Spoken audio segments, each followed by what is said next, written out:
He was a pathetic little man who did unspeakable, horrible things to people who didn't deserve it. Robert Pickton, aka the Pig Farmer Killer, a man who confessed to murdering at least 49 women in Vancouver, Canada. I think they spent something like $70 million to process that crime scene, and they had conveyor belts where they were just looking for bones or bits of teeth. Health Canada issued an advisory warning about anyone who might have obtained pork from that farm, and that I think they euphemistically described it as it could contain human DNA. Hi, I'm Nick from True Crime Uncut. Welcome to Questions With. This week we're speaking with former Vancouver police detectives Lorimer Shenher and Kim Rossmo about one of Canada's most notorious serial killers.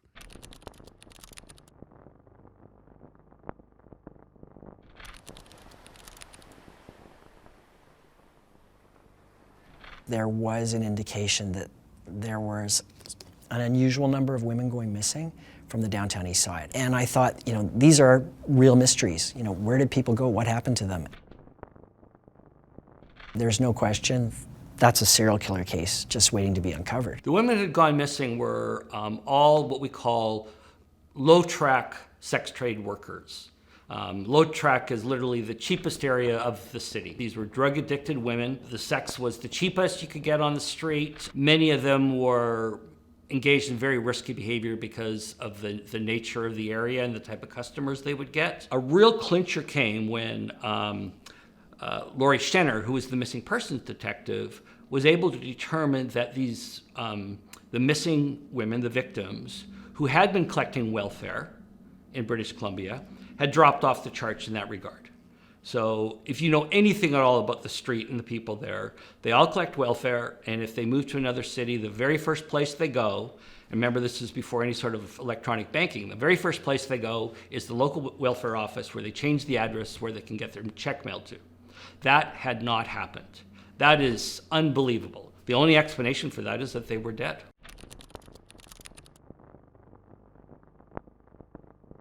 So there were a number of problems, but probably the biggest was the fact that no bodies had been found. That's how a murder investigation typically proceeds. A body is found, it's analyzed, there's forensics that are obtained, possibly DNA, but there have been no bodies, which was very problematic and very challenging. The police began looking for possible suspects, but they did not have the resources for what was a serial murder investigation. And probably one of the reasons for this was political. There was no power. These women had no power. Therefore, they didn't generate the same level of political support that was seen.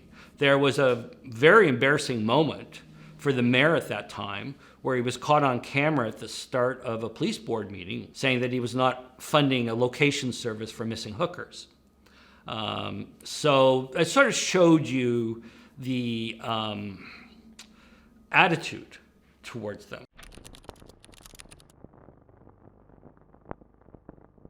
So from the first week that I started in the missing persons section working on this, so the week of July 28th, a Crime Stoppers tip came in referencing Robert Pickton as somebody that we should look at with respect to the missing women in Vancouver. So all I got was a piece of paper with this printout from Crime Stoppers that said, caller says, we need to look at this man. And I think it said that he had bloody clothing in bags on the property. When I sat down at that computer and I ran Robert Pickton's name through the police database, and I saw, attempted murder, forcible confinement, and I'd been working on this case for like a day, and I remember bingo was the word that came into my head, and I thought, this is my guy probably, and I'm gonna have this in the can by Christmas. I really thought that. So the woman who was the victim in the attempted murder charge against Pickton was a street sex trade worker from Vancouver. He had talked her into going back to his farm. Her gut instinct as they were driving out to Port Coquitlam in Pickton's pickup truck was just telling her, don't go out there. So they have sex on a mattress on the floor because there was no proper bed. It was just a dirty mattress on the floor. And when that's over, and she asks him if she can use the phone to call a taxi. And he walks up beside her and he slams the phone book and says no. And she's got that voice in her head, sort of, here we go, what's gonna happen? And just as she's thinking about this, he grabs one of her hands really quickly and slaps a handcuff on one of her wrists. And so right away she knows that she's in a fight. And as this is kind of happening, and she's got one free hand, she reaches with the free hand across the counter, picks up a knife that's there, and she grabs it, and she manages to cut him across the side of the neck. He seems to kind of black out, and she has an opportunity, and she's out the door and down the steps, and she is running the couple hundred meters out to the main road. She gets to the road. Young couple is coming along the road, and as she flags them down, they called 911 on the cell phone. An ambulance met them shortly down the road, and she was placed in the ambulance, taken off to the hospital. And she almost died on the operating table a couple of different times before they actually managed to save her. And at the same time, Pickton had regained consciousness. He'd jumped into his truck and he'd driven himself and went to the same hospital. So the RCMP there fairly quickly put two and two together. She survived, and then 3 days before he was supposed to go to trial, inexplicably the case is closed. Charges are effectively dropped. The Crown attorneys dropped the charges because they were not convinced that the victim would be a reliable witness, which ended up being a mistake. And I think it was a horrible decision, not justified by any facts. When one of the other horrible ironies in the case is that the RCMP, where the attempted murder had occurred, it actually had happened on his farm, had seized all his clothing. It was in their evidence storage locker. If anyone had analyzed the clothing, they would have found DNA from some of the missing women, and that would have solved the whole case then and there.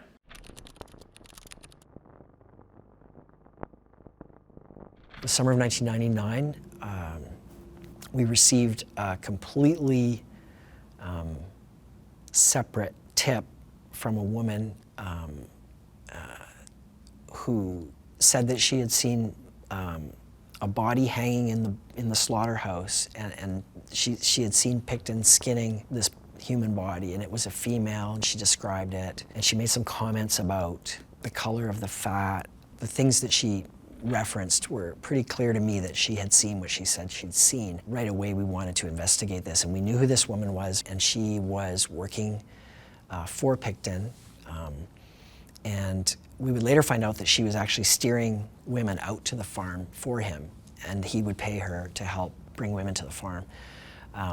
But at the time, we weren't sure what this all meant. So this, to us, was something that could reinvigorate the investigation. What happened there was they brought her in for an interview, completely unprepared. They were unprepared.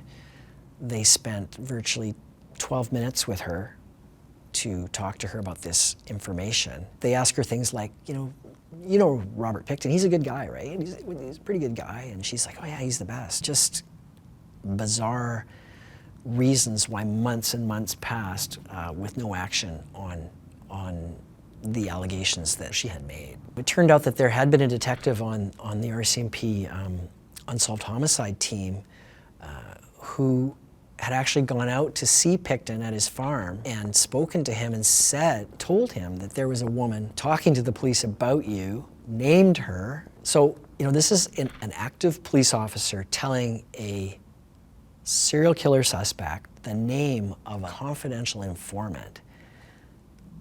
And, putting her life at risk, putting the entire thing at risk. I still am as gobsmacked by this as I was that day that I learned it. So there were two major lines of inquiry that pointed the finger of suspicion directly at Robert Pickton. But still, despite Lorimer and Kim's best efforts, nobody else seemed to be picking up on this.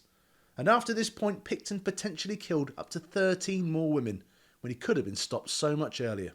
If you're enjoying this video, please do give us a thumbs up. Now, back to Lorimer and Kim.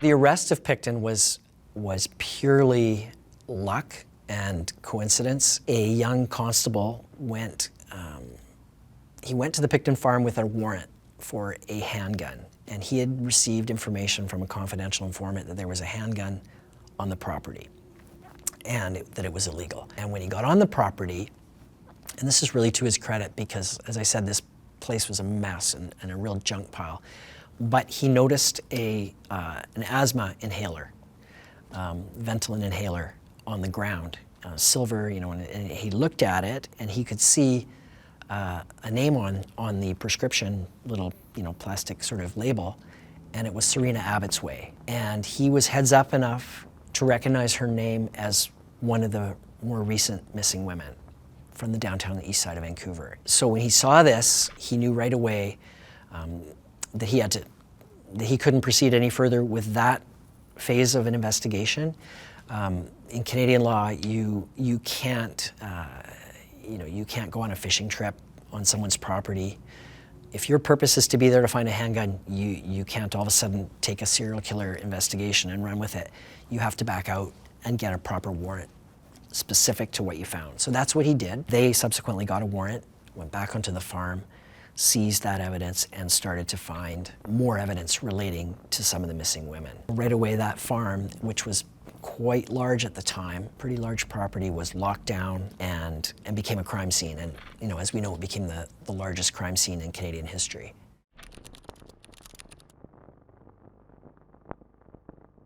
One of the things that I found probably the most helpful to me personally from being at his interrogation and being a part of that, but this one, I guess, because this person almost loomed a bit larger than life for me for those years when I was working on the investigation, and to sort of see him just sitting there in that room, this, physically small person, very non-threatening person. What I want you to do,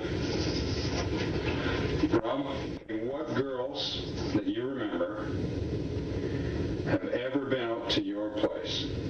I don't know. There's so many people coming in my place, I don't know. Has she ever been to your place? Her name's Mona. She's pretty. I don't like to sing. He was a pathetic little man who did unspeakable, horrible things to people who didn't deserve it, just somehow to act out his own inadequacy or his own trauma and his own damage. And I think it's a cautionary tale more than anything, and I was struck by that.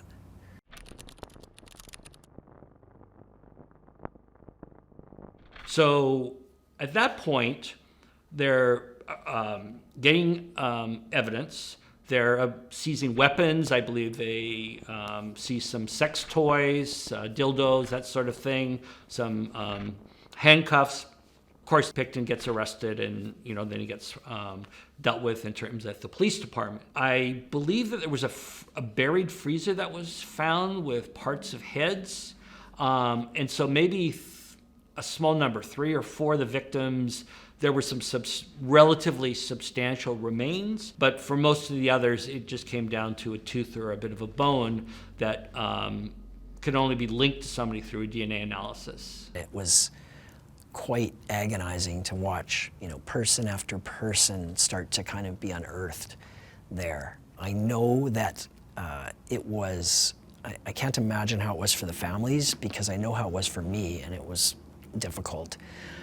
But it was almost like water torture, sort of drip by drip by drip. More things were being found on the farm, whether it was forensic evidence in the form of body parts or blood. They had to make determinations, was it physically enough that a court could conclude that the person could not have left that place alive? It was less of a crime scene and more like a dig, really, like an archaeological dig. It was a huge crime scene. I mean, there were so many forensic investigators. I think the investigation cost close to $100 million. It was extensive in its scope, and it went on for 21 months. An undercover police officer was placed in the cell with Pickton after he'd been arrested. The two of them did talk, I believe, before they went to sleep, and Pickton, was the typical, what are you in for kind of conversation. And then Pickton said, they think that I did 50 murders. The undercover operator said, did you did you do 50 murders kind of thing? And then Pickton talked about how he wanted to make it an even 50, but he only got to 49, and there was and some conversation around that. Maybe 50. That's what I was talking about. Yeah. Make a big flash.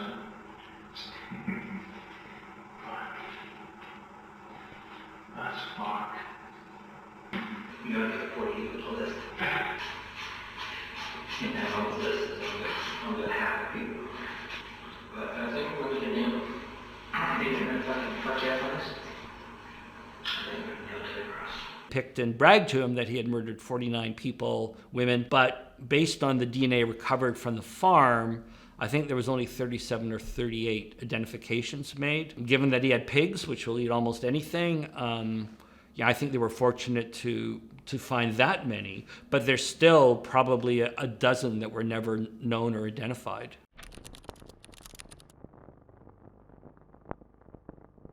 I think that there was forensic evidence found linking at least 27 women to the farm to the extent to which they could conclude that they died there. Of the 27, I think one was an unidentified woman that, to my knowledge, has still not been identified.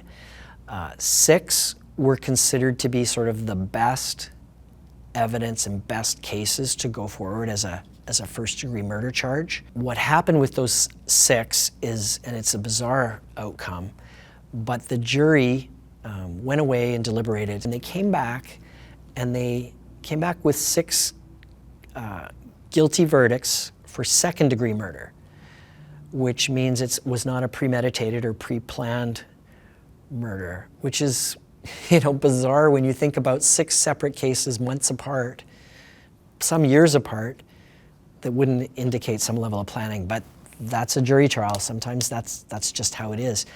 Now, the other 20 cases, that is really, I think, a real miscarriage of justice, because those 20 cases were absolutely deserving of a trial and should have gone to trial, and those families deserve that, the victims deserve that. There's no reason that I can see outside of judicial expediency and cost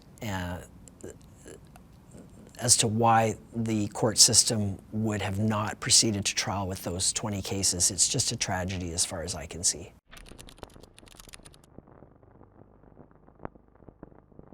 I mean, ultimately, the offender, the murderer, was arrested and locked up. Canada doesn't have the death penalty, but he will be in prison for the rest of his life. I don't believe anyone else was involved with the crimes. My mind just spun because all I could think about was, how many more women had gone missing and were killed from when our team really were close, in the summer of '99 to 2002, February 2002. That's 11, 12, 13 women that died needlessly. I'll never forget that, obviously. It still affects me. I will never forget that. I think this case seriously undermined faith in policing and in the criminal justice system. The courts didn't come out of this much better than the police did. I think with humans it's unavoidable to have mistakes, but what is avoidable is making the same mistakes again. Robert Pickton was sentenced to life in prison with no possibility of parole for 25 years. He died in 2024 after being attacked by another inmate. He was 74 years old. Mona Wilson, Serena Abbotsway, Marnie Frey, Brenda Wolfe, Andrea Josbury and Georgina Papin are the names of the victims that Robert Pickton was convicted of killing. But nearly 70 women disappeared from Vancouver between the 1980s and 2001. Many of their fates will never be known. We hope you enjoyed this deep dive into one of the world's most evil killers, Robert Pickton. For more content like this, drop us a like below and hit that subscribe button. Make sure to tell us in the comments which killer you'd like to see next. I'm Nick from True Crime Uncut. Thanks for watching. We'll see you next time.